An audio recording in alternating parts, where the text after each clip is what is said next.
Moreover, when ye shall divide by lot the land for inheritance, ye shall offer an oblation unto the Lord, an holy portion of the land. The length shall be the length of 25,000 reeds, and the breadth shall be 10,000. This shall be holy in all the borders thereof round about. Of this there shall be for the sanctuary 500 in length, with 500 in breadth, square round about, and 50 cubits round about for the suburbs thereof. And of this measure shalt thou measure the length of 25,000, and the breadth of 10,000, and in it shall be the sanctuary and the most holy place. The holy portion of the land shall be for the priests, the ministers of the sanctuary, which shall come near to minister unto the Lord. And it shall be a place for their houses, and an holy place for the sanctuary. And the 25,000 of length, and the 10,000 of breadth, shall also the Levites, the ministers of the house, have for themselves, for a possession for 20 chambers. And ye shall appoint the possession of the city 5,000 broad, and 25,000 long, over against the oblation of the holy portion. It shall be for the whole house of Israel.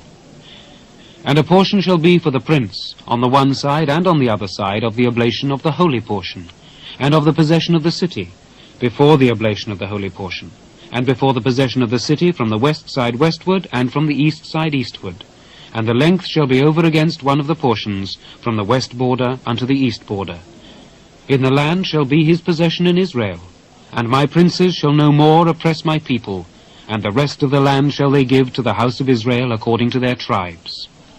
Thus saith the Lord God, Let it suffice you, O princes of Israel. Remove violence and spoil, and execute judgment and justice. Take away your exactions from my people, saith the Lord God. Ye shall have just balances, and a just ephah, and a just bath. The ephah and the bath shall be of one measure, that the bath may contain the 10th part of an homer, and the ephah the 10th part of an homer. The measure thereof shall be after the homer. And the shekel shall be 20 gerahs, 20 shekels, 25 shekels, 15 shekels shall be your mani.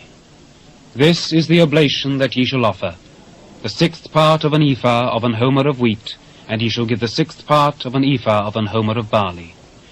Concerning the ordinance of oil, the bath of oil, ye shall offer the 10th part of a bath out of the core, which is an homer of 10 baths, for 10 baths are an homer. And 1 lamb out of the flock, out of 200, out of the fat pastures of Israel, for a meat offering, and for a burnt offering, and for peace offerings, to make reconciliation for them, saith the Lord God. All the people of the land shall give this oblation for the prince in Israel. And it shall be the prince's part to give burnt offerings, and meat offerings, and drink offerings in the feasts, and in the new moons, and in the Sabbaths, in all the solemnities of the house of Israel. He shall prepare the sin offering, and the meat offering, and the burnt offering, and the peace offerings, to make reconciliation for the house of Israel. Thus saith the Lord God, In the 1st month, in the 1st day of the month, thou shalt take a young bullock without blemish, and cleanse the sanctuary. And the priest shall take of the blood of the sin offering, and put it upon the posts of the house, and upon the 4 corners of the settle of the altar, and upon the posts of the gate of the inner court. And so thou shalt do the 7th day of the month for every one that erreth, and for him that is simple. So shall ye reconcile the house. In the 1st month, in the 14th day of the month, ye shall have the Passover, a feast of 7 days. Unleavened bread shall be eaten. And upon that day shall the prince prepare for himself and for all the people of the land a bullock for a sin offering. And 7 days of the feast he shall prepare a burnt offering to the Lord, 7 bullocks and 7 rams without blemish daily the 7 days, and a kid of the goats daily for a sin offering. And he shall prepare a meat offering of an ephah for a bullock, and an ephah for a ram, and an hin of oil for an ephah. In the 7th month, in the 15th day of the month, shall he do the like in the feast of the 7 days, according to the sin offering, according to the burnt offering, and according to the meat offering, and according to the oil.